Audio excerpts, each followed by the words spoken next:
Well, good morning, ladies and gentlemen. We're going to take a look now at 1993, and we did a lot that year in flying.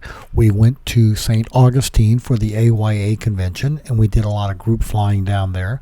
My daughter Shannon turned 10 years old in 1993. She accompanied us to St. Augustine along with Margot and Lana. Here we are in a group flight in our Traveler in St. Augustine with two ships, Cheetahs, two-place airplanes as well as our Traveler. And here are the girls sleeping on the way to the Bahamas as we flew down there as part of the group flight. From St. Augustine, after AYA, we all went out to Treasure Cay and spent a couple of days in the Bahamas, and then we flew home. The girls had a great time. It was a fun-filled time. We also went to the global wildlife area.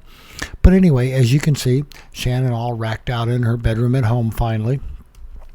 And we'll have a similar picture with Margot taking a nap. But anyway, 93 was a fun year of flying.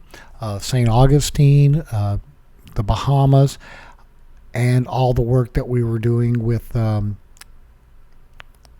Survey Air as well as aerial surveying and all. So we were having a good time. We also went and toured the AGAC factory down in Greenville, Mississippi as part of AYA. And here we are looking at all the rigging for the Grumman Tigers that were being built by American General Aircraft Corporation, again in Greenville, Mississippi. So enjoy looking at the last few pictures of airplanes being put together and people having a good time. Again, this was in 1993, late summer.